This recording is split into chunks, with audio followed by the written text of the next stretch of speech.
سے پڑھ کر سمجھ کر اس پر عمل کرنے کی توفیق عطا فرمائے۔ ابھی چند کلمات میں نے پیش کرنے ہیں اور پھر آپ نے وہ کلمات میرے ساتھ دہرانے ہیں۔ ایک مرتبہ تمام آباد درود شریف پڑھ لیجیے۔ اللہم صل علی سیدنا مولانا محمد وعلی آلہ وصحبہ وسلم۔ پڑھیے ربی یسر ولا تعسر وتمم علینا بالخیر یا فتاح وبک نستعین ربی یسر ولا تعسر وتمم علینا بالخیر یا فتاح وبک نستعین ربی یسر ولا تعسر وتمم علینا بالخیر یا فتاح وبک نستعین۔ اللہم صل علی سیدنا مولانا محمد وعلی آلہ وصحبہ اجمعین۔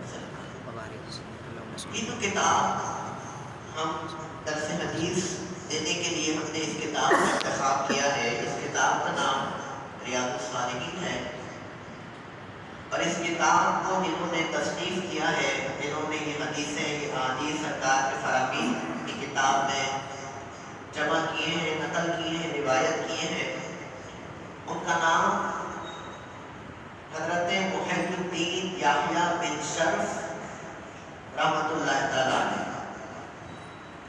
آپ نوابی علاقے میں پیدا ہوئے تھے تو آپ کو امام نوابی کہا جاتا ہے، اور آپ محدثین میں ایک بڑا مقام رکھتے ہیں اور حدیث میں اماموں کی حیثیت رکھتے ہیں۔ مقام و مرتبہ یہ ہے کہ بچپن سے ہی آپ کو اللہ نے ایسی رفعتیں عطا فرمائی کہ 7 سال کی عمر میں فقط آپ کو لیلۃ القدر نصیب فرما دی۔ لیلۃ القدر جو ہم رمضان میں تلاش کرتے ہیں، لوگوں کی زندگیاں گزر جاتی ہیں اس لیلۃ القدر کو تلاش کرنے میں، اور آپ کو اللہ نے فقط 7 سال کی عمر میں لیلۃ القدر جیسی عظیم رات کا تحفہ عطا فرما دیا۔ فقط 46 سال کی عمر آپ نے پائی ہے، اور اس 46 سال کی عمر میں ایسا مقام و مرتبہ حاصل کیا کہ حضور کی حدیث پر اتنا کام کیا کہ کئی بڑی بڑی احادیث کی کتابوں کی شروعات آپ نے اپنی زندگی میں جاری فرما دی۔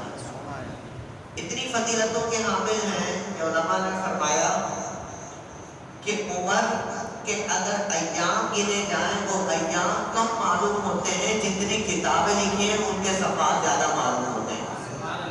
امام نووی رحمۃ اللہ ایسے عظیم شان ہستی جو ہمارے صالحین میں سے گزری ہیں، انہی کی کتاب ریاض الصالحین کا ہم نے افتتاح کرنا ہے۔ کتاب کا اسلوب یہ ہے کہ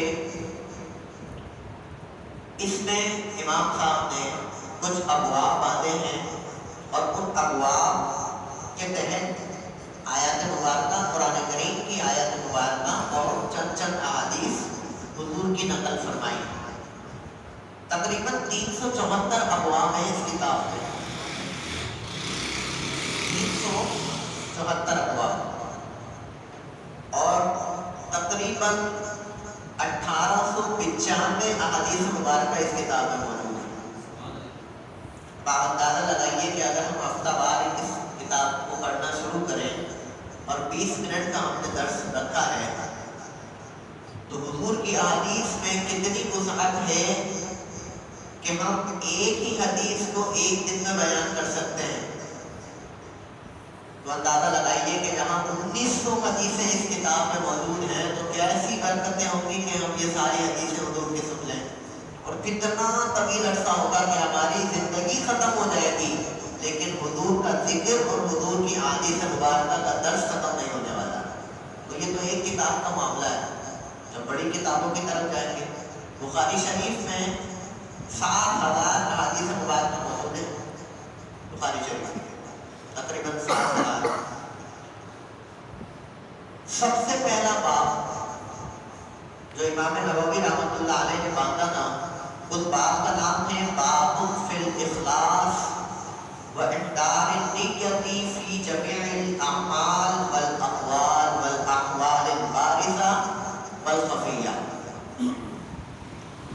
امام صاحب نے جو بات باندھا وہ بات یہ تھا کہ ہمارے تمام ظاہری اور پوشیدہ اعمال، اقوال اور افعال کے بارے میں اخلاص نیت کا باب۔ عام طور پر جو حدیث مبارکہ کی کتابیں شروع ہوتی ہیں نا، تو اس میں کتاب الایمان سے شروع ہوتا ہے، کتاب العلم سے شروع ہوتا ہے کہ پہلے ایمانیات بتائی جاتی ہیں کہ بھئی ایمان کیا ہے، ایمان کے متعلق سرکار نے کیا فرمایا، ایمان کیسا ہونا چاہیے وغیرہ وغیرہ۔ لیکن اس کتاب میں خاصیت یہ ہے کہ امام صاحب نے اس کتاب کا جو آغاز فرمایا وہ باب اخلاص سے فرمایا۔ اخلاص کہ اہمیت جتانے کے لیے کہ اخلاص کتنی بڑی نعمت ہے، کہ اللہ تعالیٰ کی رضا اور خوشنودی کے لیے اعمال کرنے کی کتنی حیثیت ہے۔ ہم اعمال تو کرتے ہیں، ہم نماز بھی پڑھتے ہیں، روزہ بھی پڑھتے ہیں، اگر وہ ہمارا عمل خالصتاً اللہ کے لیے نہیں ہے تو وہ سارا عمل بیکار ہے۔ آپ ساری زندگی نمازیں پڑھتے رہیں، آپ ساری زندگی روزے رکھتے رہیں، اور آپ کی نیت میں یہ ہو کہ لوگوں کے ذریعے واہوائی ہو جائے، لوگوں میں میری واہوائی ہو جائے، میں لمبی لمبی نمازیں پڑھوں، لوگ کہیں کہ واہ بھائی کیا معاملہ ہے، بڑائی نمازی پرہیزگار بنتا ہے، میں روزے رکھ کر لوگوں کو دکھاؤں اور بتاتا پھروں کہ میرا ہاتھ روزہ ہے، میرا ہاتھ روزہ ہے، میں نے اتنی نوافل پڑھ لی ہیں۔ تو سرکار نے فرمایا کہ جتنا کچھ کیا اگرچہ اللہ کے لیے نہیں تھا تو قیامت میں ذرہ برابر بھی اس کا ثواب نہیں ملنے والا۔ اس اہمیت کو جتانے کے لیے امام صاحب نے باب اخلاص سے شروعات کی، اور صوفیہ کرام کا طریقہ، علماء کا طریقہ، صالحین کا طریقہ یہی رہا ہے کہ جب بھی کوئی عمل کرنا ہے تو خالصتاً کس کے لیے کرنا ہے؟ اللہ کے لیے کرنا ہے۔ ہونا بھی یہی چاہیے کہ اگر یہ نہیں تو پھر کچھ بھی نہیں۔ شروعات امام صاحب جو بھی باب سے کرتے ہیں اس باب کے متعلق چند آیات قرآنیہ لاتے ہیں اور پھر حدیث کا سلسلہ شروع ہوتا ہے۔ پہلی آیت مبارکہ اللہ تعالیٰ نے ارشاد فرمایا وَمَا أُمِرُوا إِلَّا لِيَعْبُدُوا اللَّهَ مُخْلِصِينَ لَهُ الدِّينَ۔ فرمایا اللہ نے تمہیں کوئی اور حکم نہیں دیا، بس حکم کیا ہے؟ حکم یہ ہے کہ اللہ کی عبادت کرنی ہے اور اخلاص نیت کے ساتھ کرنی ہے۔ ساری زندگی کا یہی کام ہے۔ مخلصین لہ الدین، اپنے دین کے ساتھ کیا ہو جانا ہے؟ مخلص ہو جانا ہے، اخلاص اپنے اندر پیدا کر لینا ہے۔ اگر آپ کے اندر اخلاص نہیں ہے تو پھر سارا عمل ضائع ہے۔ حضور علیہ السلام نے حضرت معاذ رضی اللہ تعالیٰ عنہ کو یمن کے علاقے میں اپنی دین کی تبلیغ و اشاعت کے لیے بھیجا اور فرمایا اخلص دینک، فرمایا کہ اپنے دین میں اخلاص پیدا کر لو۔ آپ دیکھیں کہ صحابہ کرام تو ویسے ہی اپنے عمل میں کتنے مضبوط ہوا کرتے تھے، لیکن تعلیم امت کے لیے حضور نے اپنے صحابی کو نصیحت کی، فرمایا اخلص دینک، اپنے دین میں اخلاص پیدا کر لو، اپنے معاملات میں اخلاص پیدا کر لو۔ فرمایا یکفک العمل القلیل، فرمایا اگر تمہارے اندر اخلاص ہوگا، اللہ کی محبت ہوگی، اللہ کی رضا اور خوشنودی کے لیے تم کام کر رہے ہوگے، یکفک العمل القلیل، فرمایا تمہارا تھوڑا سا عمل بھی اللہ کی بارگاہ میں کافی ہو جائے گا۔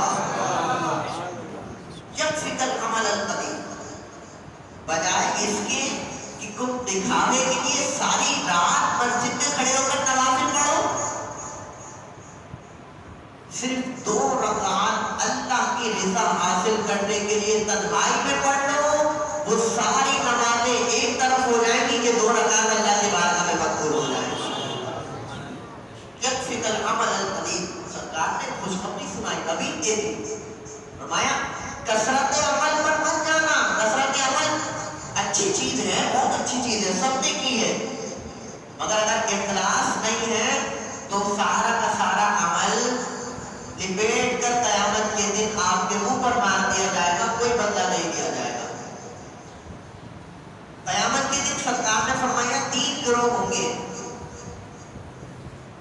بڑے عبادت گزار ہوں گے.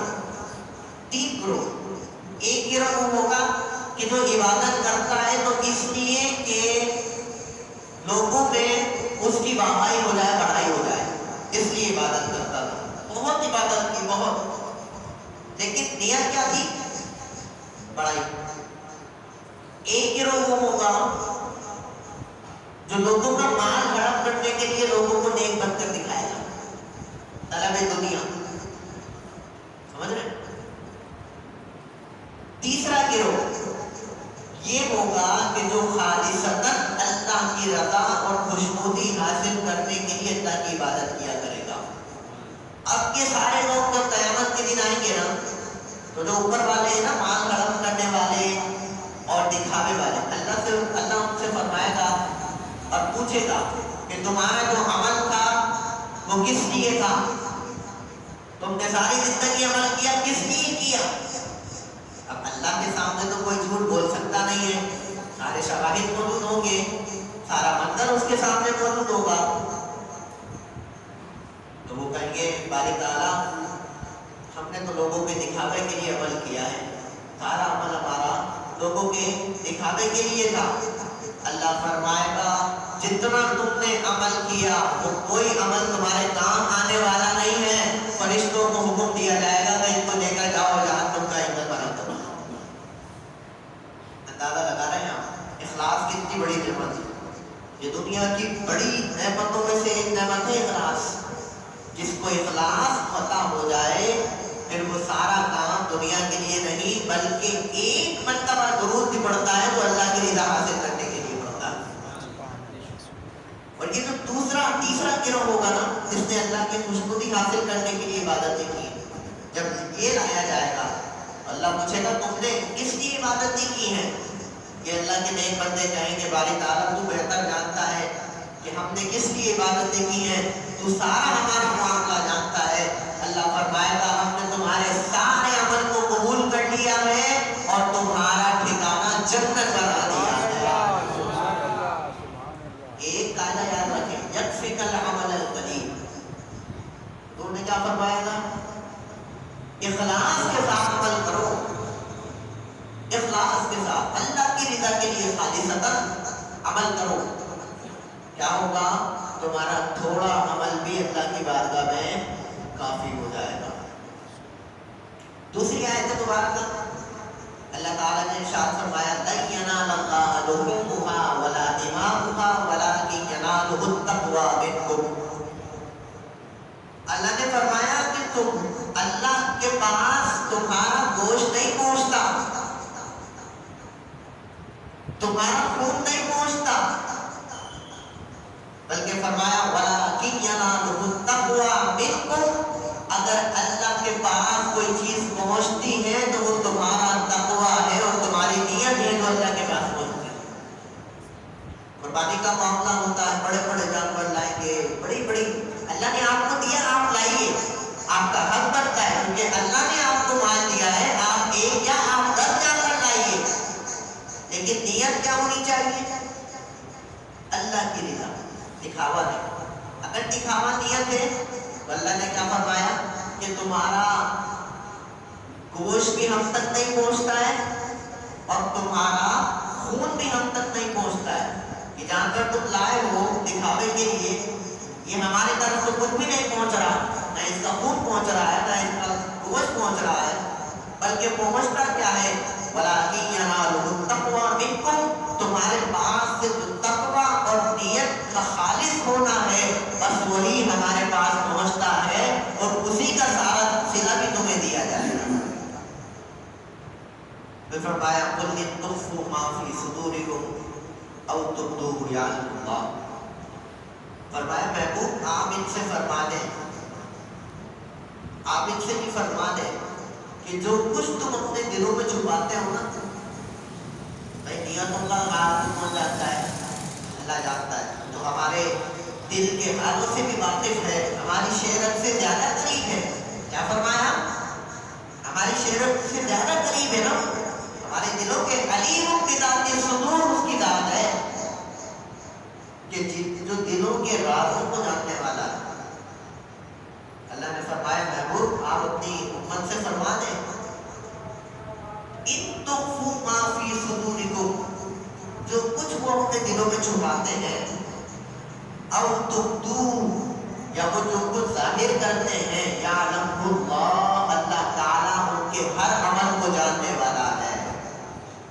حضور نے فرمایا کہ اگر کوئی تم میں سے کوئی ایسی چٹان میں کوئی کام کرے نا، کوئی ایسی چٹان میں کوئی کام کرے کہ جس چٹان کا نہ کوئی دروازہ ہو اور نہ کوئی ایسا روشندان ہو کہ جس کے ذریعے اس چٹان کے اندر دیکھا جا سکتا ہو، کوئی ایسی تنہائی میں جا کر بھی اگر کوئی عمل کرے، سرکار نے فرمایا پھر بھی وہ جو تمہارا عمل ہے رب تعالیٰ پر ظاہر ہونے والا ہے۔ علماء نے لکھا فرمایا کہ اگر اور رب چاہے تو اس تمہارے عمل کو لوگوں میں بھی ظاہر کر سکتا ہے۔ ہمیں اپنی جلوتوں کو بھی پاک کرنا پڑے گا، اپنی خلوتوں کو بھی پاک کرنا پڑے گا۔ ہم گیدرنگز میں ہم اپنی جلوتوں میں تو بڑے پاک صاف اور معتبر بن جائیں گے، لیکن ہماری اصل وہ ہے جو جب ہم تنہائی میں جاتے ہیں، جب ہمیں ہمارے علاوہ کوئی اور دیکھنے والا نہیں ہوتا، اس وقت اگر ہم نیک ہیں تو سمجھ لیں آپ حقیقتاً نیک ہیں، اور اگر آپ کی تنہائیاں نیک نہیں ہیں، اس کا مطلب آپ دنیا کے لیے تو نیک ہے لیکن اللہ کے لیے ابھی تک نیک نہیں ہوئے۔ یہ تین آیات مبارکہ امام صاحب نے یہاں پر اخلاص نیت کے بارے میں یہاں پر جمع فرمائی۔ اب ہم آتے ہیں حدیث شریف کی طرف۔ پہلی حدیث مبارکہ، کتب احادیث میں جتنی احادیث مبارکہ آپ اٹھا لیں، جتنی کتب، بھلے اس کتاب کی شروعات کسی بھی باب سے ہو رہی ہو، جیسے میں نے بتایا کتاب الایمان سے ہوتی ہے، کتاب العلم سے ہوتی ہے، مگر ان احادیث کی کتابوں میں سب سے پہلی حدیث جو ہوتی ہے وہ یہ والی لکھی ہوئی ہوتی ہے۔ سارے اعمال کا دار و مدار اس حدیث پر ہوتا ہے۔ اخلاص نیت کے لیے حدیث کیا ہے؟ سماعت فرمائیے۔ وعن امیر المؤمنین ابی حفص عمر بن الخطاب رضی اللہ تعالی عنہ، حضرت عمر ابن خطاب رضی اللہ تعالی عنہ سے مروی ہے، فرماتے ہیں سمعت رسول اللہ صلی اللہ علیہ وسلم، میں نے اللہ کے رسول سے سنا، یقول، وہ کہتے تھے انما الاعمال بالنیات، تمام اعمال کا دار و مدار تمہاری نیتوں پر ہے۔ سارے اعمال، کسی عمل کی قید نہیں لگائی کہ بھئی یہ والا عمل جو ہے صرف وہ اس کا عمل نیت پر ہے، بقیہ یہ کر لو یہ کر لو۔ فرمایا انما الاعمال بالنیات، تمہارے اعمال کا دار و مدار کس پر ہے؟ نیتوں پر۔ نیت پہلے ہوتی ہے، عمل بعد میں آتا ہے، یہ فرق یاد رکھیے گا۔ نماز پڑھتے ہیں، نماز شروع کرنے سے پہلے نیت ہوتی ہے، پھر نماز شروع ہوتی ہے۔ روزہ رکھتے ہیں، روزے کا وقت بعد میں شروع ہوتا ہے، نیت پہلے کرتے ہیں کہ میں نے کل کے روزے کی نیت کر لی، جو آنے والا روزہ ہے اس کی نیت کر لی۔ سرکار نے فرمایا انما الاعمال بالنیات، اعمال کا دار و مدار کس پر ہے؟ نیتوں پر ہے۔ اور فرمایا وَإِنَّمَا لِكُلِّ امْرِئٍ مَا نَوَىٰ، فرمایا ہر اس شخص کا عمل اس کے لیے ایسا ہے کہ جس طرح اس نے اس عمل کی نیت کر رکھی ہے، یعنی عمل کا جو ثواب ہے وہ آپ کی نیت پر ڈیپینڈ کرتا ہے۔ حضور نے فرمایا نیت المؤمن خیر من عملہ، فرمایا بندہ مومن کی نیت، the intention of a believer is better than his action، فرمایا کہ بندہ مومن کی نیت اس کے عمل سے بہتر ہے، اگرچہ اس نے اچھی نیت کر لی، عمل نہ بھی کیا، اللہ اسے ثواب عطا فرما دے گا۔ آپ نے نیت کی کہ میں کل اللہ کی بارگاہ میں کچھ صدقہ کروں گا، سرکار کی حدیث مبارکہ ہے کہ اگر کوئی بندہ نیکی کا صرف ارادہ کر لے، صرف نیت کر لے نیکی کی، تو فرشتے اس کے نامہ اعمال میں نیکی لکھ لیا کرتے ہیں، اگرچہ اس نے عمل نہیں کیا، ارادہ کرنے کا ثواب اس کو مل جائے گا۔ اور جب گناہ کرے تو فرشتوں نے پوچھا باری تعالیٰ نیکی کا تو صرف اس نے نیت کی تھی، ہم نے لکھ لی، گناہ کی نیت کی ہے، کیا نہیں ہے، تو کیا نیکی کی طرح گناہ کا بھی گناہ لکھ لیا جائے؟ اللہ فرمائے گا نہیں، گناہ کا گناہ نہیں لکھا جائے گا، نیکی کا ثواب ضرور لکھ دیا جائے گا۔ آپ نیت کی امپورٹنس دیکھیں ہماری لائف میں، ہمارے اعمال میں نیت کی اہمیت کتنی ہے کہ ایک نیت پر آپ کی ساری زندگی کی عبادتیں داؤ پر لگی ہیں۔ حضور نے فرمایا کہ اگر کوئی شخص اس حال میں مرا کہ اس نے فرائض کی پابندی بھی کی ہے، وہ نمازیں بھی پڑھتا تھا، وہ روزے بھی رکھتا تھا، اس نے سارے حقوق ادا کیے، اور اس حال میں مرا کہ اس کے تمام اعمال کس کے لیے تھے؟ اللہ کے لیے تھے، فرمایا جب وہ مرے گا تو اللہ اسے راضی ہو جائے گا۔ اس سے بڑی نعمت اور کوئی ہو سکتی ہے کہ جب آپ دنیا سے جائیں اور اللہ آپ سے راضی ہو؟ یا اس سے بڑی بھی کوئی نعمت ہے؟ اب آپ اس حدیث کی نظر میں میں نے اس حدیث کو مکمل سماعت پڑھ لیں۔ آپ نے آج تک اتنی ہی حدیث سنی ہوگی، انما الاعمال بالنیات، بچپن سے بڑی مشہور حدیث مبارکہ ہے، ہر بندہ سنتا ہے، انما الاعمال بالنیات، نیت کا دار و مدار کس، اعمال کا دار و مدار کس پر ہے؟ نیت پر ہے۔ احادیث کتب میں جو احادیث ہوتی ہیں ان میں بعض اوقات جتنا مقصود ہوتا ہے اتنا بیان کر دیا جاتا ہے، احادیث طویل ہوتی ہے۔ اب حدیث مبارکہ مکمل، انما الاعمال بالنیات، اعمال کا دار و مدار کس پر ہے؟ نیت پر ہے۔ بولیں کس پر ہے؟ نیت پر ہے۔ وَإِنَّمَا لِكُلِّ امْرِئٍ مَا نَوَىٰ، فرمایا ہر اس شخص کے لیے وہ عمل ہے جس کی اس نے نیت کی تھی، جو نیت کی ہے عمل ویسا ہی ملے گا۔ نیت لوگوں کو دکھانے کے لیے کی ہے، عمل لوگوں کو دکھانے کے لیے کیا ہے، اب آپ کو اس کا اجر بھی لوگوں سے دینا پڑے گا، اللہ کے ہاں کوئی اجر نہیں ہے۔ فرمایا فَمَنْ كَانَتْ هِجْرَتُهُ إِلَى اللَّهِ وَرَسُولِهِ فَهِجْرَتُهُ إِلَى اللَّهِ وَرَسُولِهِ، فرمایا کہ جس نے اللہ اور اس کے رسول کی طرف ہجرت کی، بس گویا اس نے اللہ اور اس کے رسول کے لیے ہی ہجرت کی ہے۔ اور فرمایا وَمَنْ كَانَتْ هِجْرَتُهُ لِدُنْيَا يُصِيبُهَا أَوْ امْرَأَةٍ يَنكِحُهَا فَهِجْرَتُهُ إِلَىٰ مَا هَاجَرَ إِلَيْهِ، اگر اس نے ہجرت کرتے ہوئے اس کی نیت یہ تھی کہ وہاں پر کاروبار اچھا ہے، میں اس علاقے میں چلا جاتا ہوں، وہاں میری بکری زیادہ ہو جائے گی، یا اس کو اس علاقے میں کوئی عورت پسند آ گئی تھی، اس نے اللہ اور اس کے رسول کی رضا کے لیے ہجرت نہیں کی، بلکہ اس نیت سے ہجرت کی ہے کہ اس علاقے میں جاؤں گا تو اس عورت سے میرا نکاح ہو جائے گا۔ سرکار نے فرمایا جس نے جس مقصد سے ہجرت کی ہے اس کو اسی ہجرت کا ثواب ملے گا، اور جس نے اللہ اور اس کے رسول کی رضا کے لیے ہجرت کی ہے اس کو اسی کا ثواب ملے گا۔ فَمَنْ كَانَتْ هِجْرَتُهُ إِلَى اللَّهِ وَرَسُولِهِ، جس نے اللہ اور اس کے رسول کی طرف ہجرت کی۔ اب ایک بات غور کیجیے، سرکار نے فرمایا کہ ہجرتُهُ إِلَى اللَّهِ، اللہ کی طرف ہجرت، تو اللہ تو طرف سے بات ہے۔ میں آپ سے عرض کروں کہ بھائی فرض کریں آپ ہجرت اللہ کی طرف کیسے کریں گے؟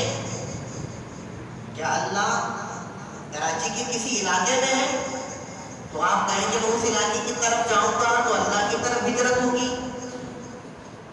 اللہ تو صرف سے پاک ہے، جگہ سے پاک ہے، تو اس لفظ کا آپ کیا معنی لیں گے؟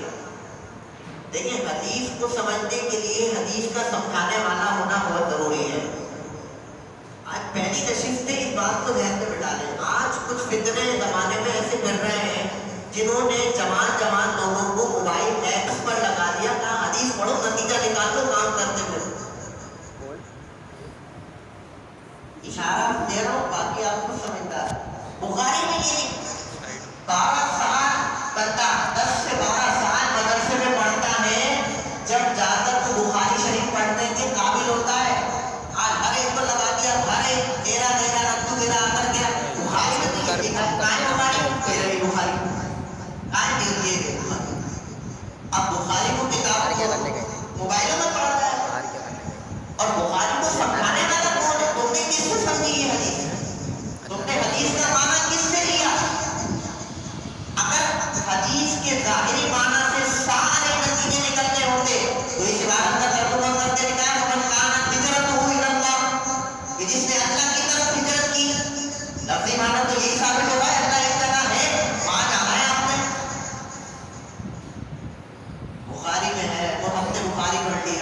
یہ دیکھو موبائل میں ہم نے پڑھ لیا, وہ یوٹیوب پر بیٹھ کر دھن فائرنگ یہ پڑھ لو وہ پڑھ لو, بخاری نے یہ لکھا. اور ہمارے جوان ہمارے یوتھ بجائے اس کے کہ وہ علماء کی طرف آئے, وہ 4 منٹ کا کلپ سن کر اپنے عقیدے کا بیڑا گرک کر لیتے ہیں. وہ 4 منٹ کی بات عالم دین 40 منٹ تک سمجھاتا رہے گا, وہ سمجھ نہیں آئے گی, لیکن جو اس نے آپ کے ذہن میں ڈرو کیا وہ آپ کو سمجھ آ جائے کہ ایمان کی کمزوری ہے. میں آپ کو بتاؤں حدیث کی تعبیر ہونا بہت ضروری ہے. بخاری شریف میں ایک حدیث مبارکہ ہے, ایک قبیلے کے لوگ آئے تھے. بخاری شریف کی حدیث, وہ آج کل لوگوں نے بخاری کو پتہ نہیں کیا سمجھ لیا ہے کہ بھائی بس بخاری ہی سارا کچھ ہو گیا, بخاری میں جو لکھا ہے وہ سارا کچھ ہو گیا. اس کے حدیث کے تناظر میں محدثین نے کیا کہا, علماء نے کیا کہا, ائمہ کرام نے کیا کہا, وہ کون سمجھائے گا؟ وہ آپ کو عالم دین سمجھائے گا بھائی. بخاری شریف میں ایک حدیث مبارکہ ہے کہ سرکار کے زمانے میں ایک علاقے کے لوگ آئے, ان کو پیٹ کی بیماری ہوئی, مدینے میں آئے, مدینے کا پانی راس نہ آیا. ہمارے ساتھ بھی ایسا ہوتا ہے, کبھی ہم اور سندھی چلے جائیں تو بیمار ہو جاتے ہیں, آپ ہوا تبدیل ہو گئی. سرکار نے ان کو فرمایا کہ فلانے جگہ پر جاؤ, وہاں اونٹ ہے, اونٹ کا دودھ بھی پی لو اور اونٹ کا پیشاب بھی پی لو. پیشاب تو ناپاک ہوتا ہے, آپ جانتے ہیں, ذرا سا کپڑے پر لگ جائے کپڑا ناپاک, نماز ہی نہیں پڑھ سکتے اس کپڑے پینے کی بات. بخاری شریف میں حدیث مبارکہ موجود ہے. کیا کریں گے, پہنچ جاؤ پھر جہاں اونٹ کھڑے, گلاس کو بھرو. تو بخاری شریف میں موجود ہے نا. آپ نے بھائی آپ نے پیمانہ یہی بنا لیا ہے, جو بخاری میں ہے وہ کرنا ہے, جو بخاری میں ہے وہ حد ہے. جاؤ پھر ویڈیو بنا کر دکھانا ہم پہ دیکھتے ہیں. تو اگر بخاری پر تمہارا اتنا ہی ایمان ہے تو جاؤ. اس طرح لوگوں کو بہکایا جاتا ہے. یہی بخاری میں ایک اور حدیث مبارکہ اسی واقعے کے تحت موجود ہے. یہاں پر ایک حدیث مبارکہ اس طرح ہے کہ سرکار نے فرمایا دودھ پی لو اور کیا پی لو, اونٹ کا پیشاب پی لو. انہوں نے پیا, ان لوگوں نے جا کر پیا. سرکار کا فرمان تھا نا, سرکار کو اللہ نے اختیار دیا ہے, جس کو چاہے حلال کر دے, جس چیز کو چاہے حرام کر دے. سرکار کا تصرف تھا, اتنی شان ہے سرکار. اسی بخاری میں ایک اور حدیث ہے ایسی واقعے کے تحت, وہاں پر یہ آیا کہ سرکار نے پیشاب کا کہا ہی تھا, فرمایا تھا صرف دودھ پینا ہے تم نے جا. کیا کریں گے اگر آپ کو ایک حدیث مبارکہ کا اسکرین شاٹ کوئی بھیج دے, چھٹ کر کے کھینچا, یہ لو وہ ایک بندہ بھی بہت گیا تھا, وہ ویڈیو بنا رہا تھا, تو بخاری میں موجود ہے سرکار نے فرمایا ہے یوں کرنا ہے. میں گیا گیا بھائی چل رہا ہے, آپ تو دہلی میں نہیں ہے, آپ کو تو پتہ ہی نہیں تھا ایسا کچھ ہوا. اب فیس بک پہ کلک چل رہا ہے, بخاری کی تفسیر لگی کی, آپ نے جا کر دیکھی بخاری میں یہ عبارت موجود ہے کہ نہیں. وہ کلک چل رہا ہے, ہمارے لوگ دھنادھن شیئر کیے جا رہے ہیں, دھنادھن شیئر کیے جا رہے ہیں. بھائی کہاں جا رہے ہو, دین اتنا آسان ہو گیا ہے, تم خود سے سمجھو. یہ جو 1400 سال سے علماء کرام محنت کرتے آ رہے ہیں, پڑھتے آ رہے ہیں, صبح رات پڑھ رہے ہیں, سارا دن پڑھ رہے ہیں, ایک حدیث مبارکہ کی تیاری کے لیے 2-2 گھنٹے پڑھ رہے ہیں, 2-3 کتابیں چھاپ رہے ہیں ایک حدیث سمجھانے کے لیے. تم نے اتنا آسان سمجھ لیا کہ بس پڑھو. ایک اور حدیث مبارکہ میں دکھاؤں. کچھ لوگ ایسے ہیں جو کہتے ہیں کہ سرکار کو معراج جو ہے نا وہ جسمانی نہیں ہوئی ہے.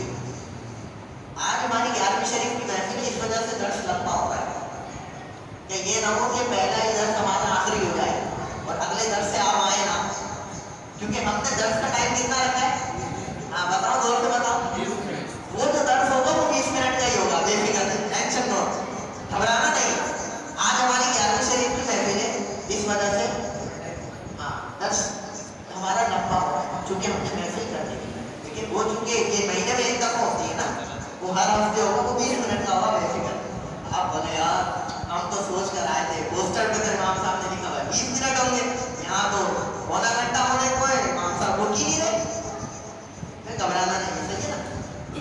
کچھ لوگ ایسے ہیں جو کہتے ہیں سرکار جسمانی طور پر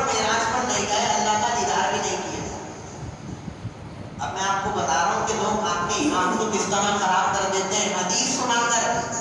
جو لوگ یہاں جمعہ پڑھتے ہیں، آپ سبھی یہاں پر جمعہ پڑھتے ہیں، میں نے بتایا قرآن کی آیتیں پڑھ پڑھ کر کس طرح لوگوں کے ایمان خراب ہو جاتے ہیں. حدیثوں کے ساتھ بھی یہ معاملہ ہوتا ہے. کچھ لوگوں کو ماننا ہے کہ حضور کو جو معراج ہوئی وہ جسمانی نہیں ہوئی، وہ تو خواب میں ہوئی، سارا کچھ خواب میں ہوا، جسمانی طور پر نہیں گیا. اور دلیل پیش کرتے ہیں بخاری شریف کی روایت. بخاری میں لکھا ہے تو معراج کو جسمانی طور پر نہیں ہے. اچھا میں نے کہا کہاں لکھا ہے؟ دکھایا اس نے، لکھا ہے، ہمیں بتا لکھا ہے، میں نے کہا حدیث کو روایت کرنے والی کون ہے؟ حضور کی زوجہ محترمہ حضرت عائشہ صدیقہ رضی اللہ تعالیٰ روایت کرتی ہیں کہ رجب میں وہ رات جو معراج کی ہے، اس رات سرکار اپنے بستر پر ہی تھے، کہیں نہیں گئے. میں نے دیکھا ساری رات بستر پر موجود تھے. اب ہم اور آپ جیسے نکمے لوگ جنہیں کچھ پتہ ہی نہ ہو، میں آپ کو بولوں بخاری کی روایت ہے، دکھاؤں تصویر دے دیں. حضور کی زوجہ فرما رہی ہیں جو حضور کے ساتھ رہتی ہیں، فرما رہی ہے کہ سرکار ساری رات بستر پر موجود تھے، کہیں نہیں گئے. دیکھو آپ لوگ یہ جو امام صاحب ممبر پہ کہہ رہے ہیں وہ تو رونگ نمبر ہے، یہ ہے رائٹ نمبر. یہ لایا بندہ کام کی چیز. ہم تو بچپن سے یہی سنتے آئے کہ سرکار جسمانی طور پر چلے گئے، یوں چلے گئے. یہ لایا نا بخاری کی روایت کا ہے بھائی، بخاری کی روایت. اب آپ دیکھیں جب آپ کسی عالم دین سے حدیث سمجھیں گے تو وہ آپ کو کس طرح سمجھائے گا. معراج کہاں پر ہوئی ہے؟ مکے میں. کہاں پر ہوئی ہے؟ ہجرت مدینہ سے پہلے ہوئی ہے نا معراج، ٹھیک ہے. اور حضرت عائشہ کا نکاح تو مکے میں ہو گیا تھا، لیکن رخصتی کب ہوئی ہے؟ مدینے میں. معراج ہوئی ہے مکے میں. ابھی تک حضرت عائشہ حضور کے گھر نہیں آئی ہے کیونکہ ابھی رخصتی تھوڑی ہوئی ہے، ابھی تو صرف نکاح ہوا ہے. میں آپ سے بولوں کہ بھائی آپ کی بیگم جب 4 سال کی تھی نا، اس نے اس وقت کوئی بات بتائی تھی؟ آپ بولیں وہ تو میرے ساتھ ہی تھی. حضرت عائشہ کا جو رخصتی ہوئی ہے وہ ہجرت مدینہ کے بعد ہوئی ہے. مدینے میں جا کر حضور کے ساتھ رہنا شروع کیا انہوں نے. اور معراج کب ہوئی ہے؟ مکے میں ہوئی ہے. جو ابھی تک گھر میں ہی نہیں آیا اس کی روایت کو پیش کر رہے ہیں کہ حضور معراج کے رات بستر پر موجود ہے. تو کیا جو معراج کی رات ہے کیا سرکار کی زندگی میں ایک ہی بار آئی؟ معراج کے بعد بھی تو 13 سال تک آئی ہے. ان راتوں میں سے کوئی رات ہوگی. آپ نے کیسے نتیجہ اخذ کر لیا کہ یہ وہی رات تھی جس میں سرکار کو معراج ہوئی ہے، جبکہ ابھی تو شادی نہیں ہوئی ہے؟ تو ایک ہوتی ہے روایت اور ایک ہوتی ہے درایت. کب سے پکڑا ہوا تھا؟ روایت بالکل درست ہے. عائشہ نے فرمایا سرکار جسمانی طور پر بستر پر موجود تھے ساری رات، میں نے دیکھا. لیکن اس میں درایت ہوگی، اور درایت آپ لوگوں کا کام نہیں، درایت آپ کو علماء کر کے بتائیں گے. اور فکر اب جب میں نے یہ بات بتائی کہ حضرت عائشہ کا تو نکاح ہی بعد میں ہوا ہے معراج کے بعد، رخصتی تو معراج کے بعد ہوئی ہے مدینے میں، انہوں نے کیسے روایت کر دی؟ تو اب آپ کی بات سمجھ آئے گی اور آپ اس نتیجے پر خود پہنچیں گے کہ ہو سکتا ہے کہ یہ وہ راتیں ہوں جو میں واقع معراج کے بعد کی ہوں، مدینے کی راتیں. بس ہم ہمارے لوگ کیا کرتے ہیں؟ بخاری میں لکھا ہے، بس وہیں پانی پسینے نکل کر منہ کھولا کا کھولا رہ گیا، آنکھیں پھٹی کی پھٹی رہ گئی. کیونکہ علم نہیں ہے نا، علم کی کمی ہے. آپ کو پتہ ہی نہیں ہے باتیں، آپ کو پتہ ہی نہیں ہے سینیریو، آپ کو پتہ ہی نہیں ہے پس منظر.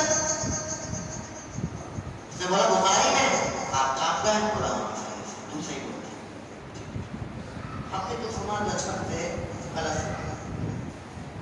تو میرے بھائیوں، میرے دوستوں، چھوٹے چھوٹے میرے بچوں، اگر کوئی آپ کو اس طرح کوئی حدیث پڑھ کر کوئی ظاہراً معنی نکال دے تو مہربانی کر کر اپنے علماء سے رجوع کر لیا کریں. خود سے مجتہد نہ بن جایا کرو. خود سے حدیث پڑھ کر کوئی نتیجہ نہیں نکلتا. میں نے آپ اتنا میجر فرق بتایا ہے. آپ خدا نخواستہ بخاری میں یہ روایت پڑھ لیتے کہ سرکار تو بستر پر موجود تھے اور حدیث کی کتاب میں صرف حدیث ہوتی ہے. یہ دیکھیں اس میں کچھ نہیں لکھا, صرف حدیث کی عبارت لکھی ہے. بخاری تو ایسی ہے اس میں ترجمہ بھی نہیں ہوتا, یہ دیکھو صرف عربی عبارت ہوتی ہے. کئی سالوں کی محنت کے بعد بندہ یہ عبارت پڑھنے کے قابل ہوتا ہے. ترجمہ نہیں ہوتا, صرف عبارت ہوتی ہے عربی میں. وہ آپ اتنے قابل ہو گئے, 2-4 کلاسیں آپ نے پڑھ لی, آپ آدھا نتیجے نکال لیں.